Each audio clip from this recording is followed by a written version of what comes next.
Hey guys, I just wanted to make a quick video about Prius car camping because I've been doing it for the past few days, and it's actually starting to get pretty fun. So this is a 2012 Prius. I think it's a generation 2, and I've looked at some other videos and started utilizing it for sleeping in, so I can go on little trips and adventures without really having to worry about where I'm gonna camp necessarily, or getting a hotel.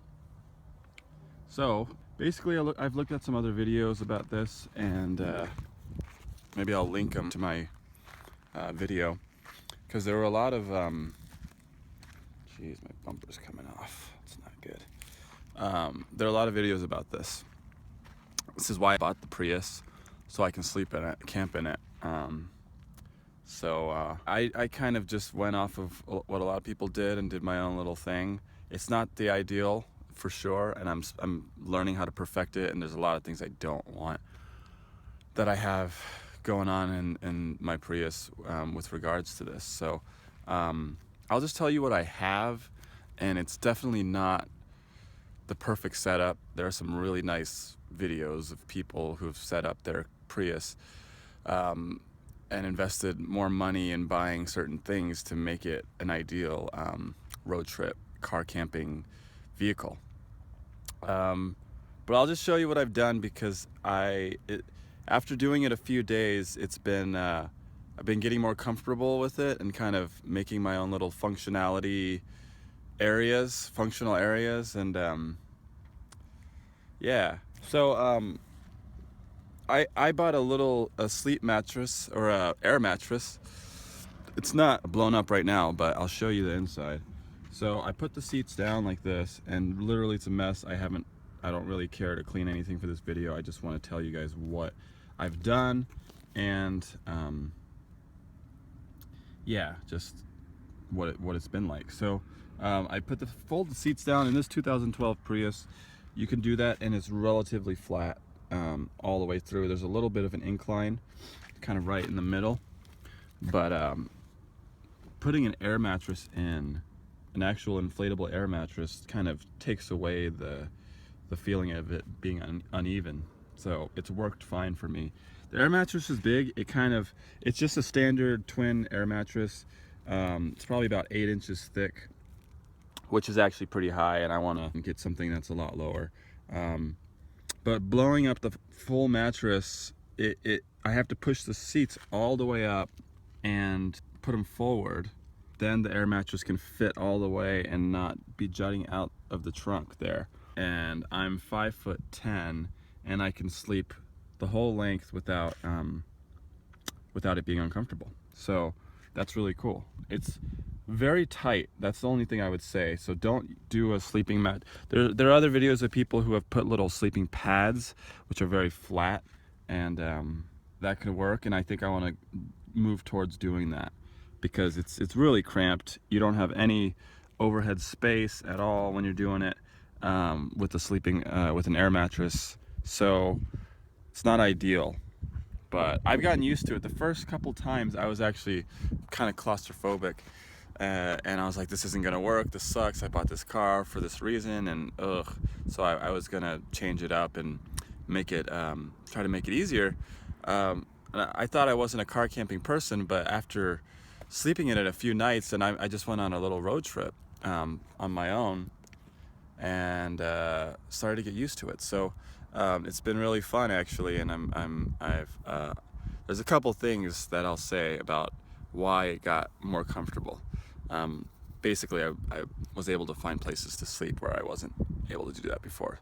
Anyways, I have a little ice chest that works really amazing. I didn't realize coolers can be so good at preserving ice, and I'm in desert weather. This is a little ice chest I bought for like 20-30 bucks, and you just put ice in it. Every day you probably should refill it and pour the water out, but you know, I went on like a 4-day road trip. That's 3-4 bags of ice, and so that's like, what, 10 bucks or something.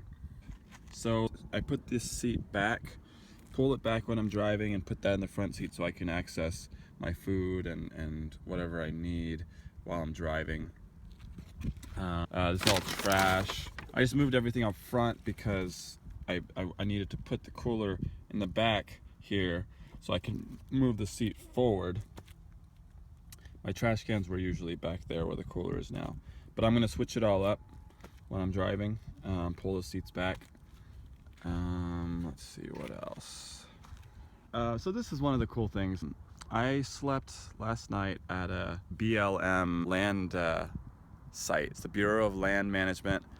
Basically, it's just public land that you can camp on without reserving at all, without paying anything. So I just discovered that, and I think it's all, you know, places like this throughout the country. And there's a website that I used yesterday for the first time because someone told me about it, called freecampsites.net, and it's amazing. It gives you everything you need to know. Even you can click on get directions and it'll sync up with your Google Maps and take you to the spot, and they have some reviews about these areas. You know, some of them are sketch. I went to one yesterday that I just like drove about a mile, half a mile in, was like, you know, forget this. I can't drive through this. It was too much gravel, too much, yeah, and it was just way out in the middle of nowhere, and I would have been alone, and it was a little scary. So I chose one that's a little more central, but there was nobody here. There's maybe like one other person that was tenting far away, but it's this huge area. This area is actually for off-roading, off-roading vehicles. This is Barstow, California, in Southern California, and this huge land for off-roading, but you can camp here for 2 weeks without anybody's giving you any shit. So and I doubt anybody would come by and give you shit even after that. So that's really cool, and that kind of put a lot of things at ease for me, because I was having a hard time finding places to sleep, and that's a whole nother story. But sleeping in your car isn't the easiest thing to do, which I didn't realize. So finding a safe place to sleep where you're not going to be bothered in the middle of the night and it's not illegal is ideal. So I found that, and I'm really happy and excited about that, because now I'll be able to do it more. So that was what I wanted to mention. Now I feel a little more comfortable about sleeping in my car, because before I was doing it in the cities, and I was always afraid of people like noticing my blacked out windows. I blacked out my windows. God, there's so much to say about this. Yeah, I looked at a video of some guy blocking out the windows in his van and using insulation paper, insulation material. It's basically just like silver, kind of plastic, soft kind of plastic material that you use for insulation in walls. And he just cut them out, measured them out to the windows of the car, and spray painted one side black. And you can put them, the black side facing out of the windows, and it just blacks out the windows from the outside, so it's like totally tinted and nobody can see through, and it gives you some privacy. But the big downside to all of this is that the Prius is very small to camp in. So it's, you know, it's not a van, it's not a SUV, it's a little hatchback. So sleeping in it and living in it isn't the easiest. But like I said, I think finding ways to make it work, little functional kinds of things, really helps a lot. So, and finding a safe place to sleep for me, that was the biggest thing. So last thing I'll say, which is cool, is that here I am on this beautiful land in the middle of nowhere by myself, and I get to just post up in my car. It's morning right now, so I just sat right here. At night I'm sitting here, look at the stars and just hang out, see the sunset. I had breakfast here this morning. It's just nice. I mean, what else is there to say? Great gas mileage, obviously, perfect for road tripping and camping. So that's my video. Thanks for watching. Hopefully this is helpful. If you have any questions, just post them in the comments. I'm not sure I could answer them because this is all pretty new for me, as you can tell. But like I said, there's some other videos of some people who have done some really amazing stuff in the Prius. Thanks for watching, and I'll see you on the flip side.